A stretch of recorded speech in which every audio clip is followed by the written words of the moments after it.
अस्सलाम वालेकुम, मैं हूं हम्माद सोहेल और आप देख रहे हैं क्रिप्टोफिकर। आज की इस वीडियो में डिस्कस करेंगे टीआरएक्स को, यूएसडीटी को, यूएसडीडी को, सोलाना को और साथ में बिटकॉइन इथेरियम को भी डिस्कस करेंगे। और एट द एंड जो है वो इस चीज़ को डिस्कस करेंगे क्या पाकिस्तान में बाइनेंस जो है वो बैन होने वाली है। इस हवाले से जो भी खबरें उनको डिस्कस करने की कोशिश करेंगे, लेकिन एंड ऑफ द वीडियो जो उसको डिस्कस करेंगे। यहाँ पर अगर आप देखें तो आपको शिप नज़र आता है 31% गेन करता हुआ। अच्छी खासी तमाम आपको क्रिप्टो करेंसीज जो है वो ग्रीन नज़र आती हैं। इसी के साथ जो स्टिल थ्रेटनिंग चीज़ है वो किसी भी स्टेबल कॉइन जो टॉप 10 उनका डी पैक अगर किसी हिसाब से डिस्टर्ब होता है तो आपको एक और क्रैश जो नज़र आ सकता है। किसी भी लैंडिंग बोरिंग प्लेटफॉर्म में जो है वो और कोई आपको डिस्टेबिलिटी नज़र आ सकती है। उन चीज़ों को भी थोड़ा सा आगे जाके डिस्कस करेंगे। यहाँ पर अगर आप देखें तो आपको यूएसडीटी भी आपको दोबारा से स्टेबल होता हुआ नज़र आ रहा है, यूएसडीटी भी जो है वो स्टेबल होता हुआ नज़र आ रहा है। एच ई जस्टिन ने जो कुछ मेजर्स वगैरह लिए हैं, ट्रॉन डाउन है, उन्होंने जो है वो खास अमाउंट की यूएसडीडी और टीआरएक्स जो है वो बाई की, जिसके बाद आपको टैक्स भी स्टेबल होता हुआ नज़र आ रहा है, ट्रॉन भी और जो है वो यूएसडीडी भी स्टेबल होता हुआ नज़र आ रहा है। इस हवाले से अगर आप लेटेस्ट अपडेट जानना चाहते हैं तो पियालो और डियानो जो चीफ टेक्नीशियन ऑफिसर हैं थीटर के, इनको भी फॉलो कर सकते हैं। वो थीटर के ऑफिशियल पेज से भी जो इस हवाले से अपडेट आप ले सकते हैं। इंपॉर्टेंट चीज़ है सोलाना के हवाले से काफ़ी ज़्यादा प्रिडिक्ट काफ़ी पहले ही किया जा रहा था। जो पुराने क्रिप्टो में उनकी प्रेडिक्शन ये थी कि सोलाना जो क्रैश आउट करेगा, लेकिन अभी रीसेंट क्रैश है वो रीसेंट क्रैश कुछ इस वजह से हुआ है, वो मैं यहाँ आपके साथ शेयर करता चलूँ। यहाँ पर आप देखें Solana DeFi platform votes to reserve emerging, ये एक डीफाई प्लेटफॉर्म है, यहाँ बोरिंग लैंडिंग प्लेटफॉर्म है। तो यहाँ पर आप देख सकते हैं सोलैंड करके, सोलैंड डाओ बोरिंग लैंडिंग प्लेटफॉर्म है, ये जो सोलाना चेन के ऊपर है।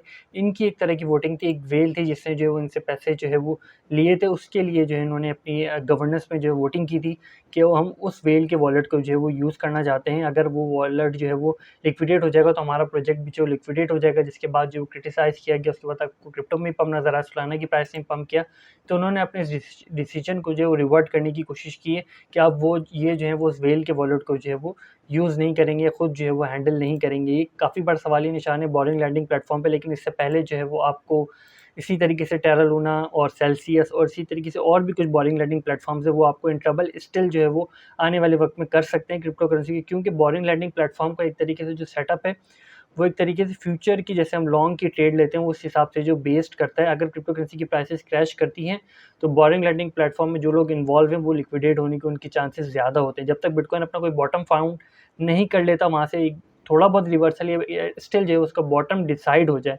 उसके बाद से जो आपको बोरिंग लैंडिंग प्लेटफॉर्म में थोड़ी बहुत स्टेबिलिटी नज़र आएगी और इन प्लेटफॉर्म्स की वजह से क्रिप्टो क्रैश होना जो है वो थोड़ा सा रुक सकेगी। पीटर स्निफ को ले रहे हैं तो पीटर स्निफ ने जो है वो काफ़ी सारी ऑलमोस्ट ये जो बिटकॉइन के अगेंस्ट ही रहते हैं। इसी के साथ जो बिटकॉइन का शॉर्ट बिटकॉइन ईटीएफ जो लॉन्च हुआ है उसको भी जो क्रिटिसाइज़ कर रहे हैं पीटर स्निफ। इसी के साथ अगर आप देख लें, इसको लिंक कर लें, ग्रे स्केल की बिटकॉइन की ईटीएफ का जो डिसीजन है वो जुलाई के एंड में आएगा, वो भी काफ़ी ज़्यादा जो है उसमें जो अहम रोल अदा करेगा। और ग्रे स्केल काफ़ी ज़्यादा पैसा जो है वो खर्च कर रहा है, कि आप उसकी समझ लें काफ़ी ज़्यादा इन्वेस्टमेंट है इस चीज़ के ऊपर कि सिक्योरिटी एक्सचेंज कमीशन से जो किसी भी तरीके से जो उसका बिटकॉइन का जो स्पॉट का ईटीएफ है वो अप्रूव्ड हो जाए।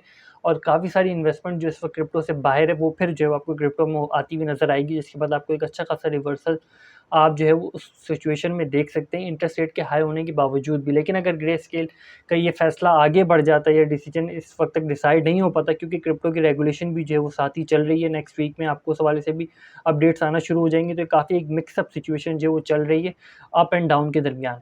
लेकिन ये कुछ पॉइंट्स हैं, कुछ डेट्स हैं जो ट्रिगर कर सकती हैं बिटकॉइन की प्राइसेस को।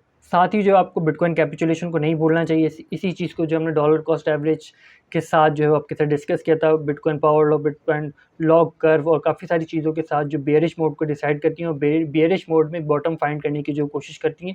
विद रिस्पेक्ट टू टाइम हम आपके साथ डिटेल जो उसको डिस्कस करते रहें। डॉलर कॉस्ट एवरेज के तहत जो है आप बाय कर सकते हो, आपको थोड़ा बहुत पंप मिले तो आप थोड़ी बहुत जो सेल कर सकते हो, ताकि दोबारा नीचे आए तो आप दोबारा से एक अच्छी बाय जो है वो कर सको। यहाँ पर अगर आप देखें तो स्टिल आपको बिटकॉइन जो वो 200 वीकली एमए और 300 वीकली एमए के दरमियान नज़र आता है। काफ़ी ज़्यादा ट्रेडर्स जो वो वेट में हैं कि वो 200 एमए को जो है वो ब्रेक करे, जो तकरीबन 22,400 के करीब बनता है। इस पूरा वीक अगर बिटकॉइन को देखें तो बिटकॉइन आपको जो है वो S&P 500 इंडेक्स की जब ओपनिंग टाइम होंगी उसको फॉलो अप करता हुआ नज़र आएगा, और उसके बाद जो है वो फ्यूचर इंडेक्सेस को जो फॉलो करता हुआ नज़र आएगा अंटिल के वीक जो है वो क्लोज हो जाए। उसके बाद के जो 2 से 3 दिन होंगे उसमें आपको अच्छी खासी मैनिपुलेशन और प्राइस करेक्शन वगैरह जो नज़र आ सकती है, क्योंकि मैनिपुलेटर्स के पास जो वही 2 से 3 दिन का टाइम होता है जिसमें वो लॉन्ग की पोजीशन को लिक्विडेट करके एक बिटकॉइन के बॉटम को जो है वो फाइंड कर सकते हैं। S&P 500 इंडेक्स को वीक की ओपनिंग से पहले हमने आपके साथ डिस्कस किया था इस ट्रेंड लाइन के, और हमने डिस्कस किया था कि अभी जो है वो इस ट्रेंड लाइन पे जो है वो इसको उसने ब्रेक किया, और नीचे वाली जो ट्रेंड लाइन अगर आप यहाँ से ड्रॉ करेंगे तो उसको अभी स्टिल ब्रेक नहीं किया। यहाँ से एक दोबारा से समझ लीजिए सपोर्ट लेकर जो है वो S&P 500 इंडेक्स जो है वो ऊपर एक गैप बना के जो ऑन हुआ है। आप देख रहे हैं कि कल या परसों के दिन जो है वो स्टिल ये अप रहता है, तो आपको बिटकॉइन पूरा वीक जो है वो थोड़ा बहुत अच्छा परफॉर्म करता हुआ नजर आ सकता है। स्टिल जो है डॉलर करेंसी इंडेक्स जो है 104 पर, और यूएस गवर्नमेंट का स्टिल कोई इरादा भी नहीं है कि इसको जो है वो 100 तक जो है भी जो है वो लेकर आए। इथीरियम को इस वक्त आप काफ़ी ज़्यादा क्रिटिकल सिचुएशन में देख सकते हैं। यहाँ से अगर आप डाउनवर्ड ब्रेक करते हैं तो आपको जो है वो तकरीबन 1000 के पास जो है दोबारा से नज़र आ सकता है। लिक्विडेशंस को देखें तो पिछले कुछ दिनों में जितनी 2 लाख 1.5 लाख के करीब लास्ट 24 आवर में लिक्विडेशंस हो रही थी, तो उस हिसाब से आपको जो लास्ट 24 आवर में तकरीबन 80,000 के करीब जो अकाउंट जो वो लिक्विडेट होते हुए नजर आए। ये इस तरह का जो लिक्विडेशन चैनल होता है काफ़ी ज़्यादा जो है वो परेशान कुन होता है। शॉर्ट और लॉन्ग में लिक्विडेशंस हो रही होती हैं और उनका मार्जिन जो है with respect to the days जो है वो कम हो रहा होता है। तो उसके बाद आपको एक सर्टेन हाइप या सर्टेन जो है वो डंप नज़र आता है, जिसके बाद हैवी लिक्विडेशंस लॉन्ग या शॉर्ट में होती है। फिर मार्केट इसी हिसाब से जो वेरिएट करती रहती है, लॉन्ग एंड शॉर्ट में इक्वल लिक्विडेशंस होती हैं, और वो जो लॉन्ग एंड शॉर्ट की लिक्विडेशन का रेशियो वो स्क्विज होता जाता है। फिर आपको सर्टेन 6 से 7 दिन या 8 दिन बाद जो है वो आपको हैवी लिक्विडेशंस नज़र आती हैं लॉन्ग या शॉर्ट में। बिटकॉइन के एक्सचेंज के वॉल्यूम को ज़रा देख लें तो इसको तकरीबन हम आपके साथ जो 23 मार्च 15 अप्रैल से डिस्कस जो है वो करते हुए आ रहे हैं। स्टिल आप देख सकते हैं बिटकॉइन का जो वॉल्यूम है वो जो एक्सचेंजेस में दोबारा आ रही है, सेम रीजन का वॉल्यूम है जो दोबारा से आता और जो है वो जाता रहता है। प्राइस उस हिसाब से चेंज करती रहती है। ऑल दो कि ये कितने दिनों तक चलेगा इसको कोई प्रिडिक्ट नहीं किया जा सकता, लेकिन इसका चेंज होना ज़रूरी है। अब ज़रा बिटकॉइन को डिस्कस कर लेते हैं। तो राउंड अबाउट तकरीबन 18 मार्च के करीब जो है वो स्टेट बैंक की जानिब से जो है वो एक स्टेटमेंट आई थी, जिसमें फॉरेक्स एक्सचेंजेस जो हैं उनको बैन करने की बात की गई थी, जिसमें ऑक्टा एफएक्स को भी जो बात की गई थी कि उसको भी बैन किया जाएगा। यहाँ पर आप देख सकते हैं 18 मार्च को जो स्टेट बैंक ऑफ पाकिस्तान का ये लिंक है, इस वीडियो की डिस्क्रिप्शन में जाके भी जो आप उस लिंक को देख सकते हैं, वहाँ से स्टेटमेंट भी पढ़ सकते हैं। तो स्टिल अभी जो रिसेंट अपडेट है वो वकार ज़का की जानिब से उनके टेलीग्राम ग्रुप में इस हवाले से अपडेट दी गई है कि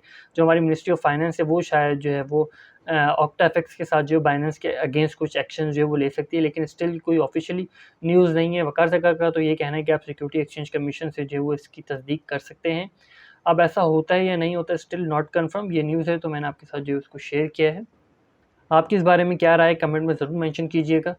बिटकॉइन इस गैप को सीएमए की क्लोजिंग में जो फिलअप करके दोबारा से जो है वो आपको इस पोजीशन में ट्रेड होता हुआ नज़र आया है तकरीबन 20,000 के करीब। तो लेकिन सीएमए में स्टिल ये गैप जो है वो अभी खाली है, तो होप्स हो कि शायद ये गैप जो दोबारा से आपको सीएमए में जो फिल होता हुआ नज़र आ सके। आपकी बिटकॉइन की प्रेडिक्टेड रेंज क्या है कि ग्रे स्केल की लिस्टिंग, यूएस कॉन्स्टिट्यूशन की रेगुलेशन कुछ क्रिप्टो की प्राइस में जो है वो पंप ला सकेंगी। इसी के साथ फैड का जो इंटरेस्ट रेट है वो किस टाइम तक जो है वो चलेगा। आपकी इन तमाम चीज़ों के बारे में क्या राय है, और बिटकॉइन का रिवर्सल और बॉटम जो है वो आप किस जगह पे देख रहे हैं, कमेंट में ज़रूर मेंशन कीजिएगा। फिल वक्त तक के लिए इतना ही। इस फ़कीर को अपनी दुआ में याद रखिएगा। खुदा हाफ़िज़। नासिर फ़ी अमान अल्लाह।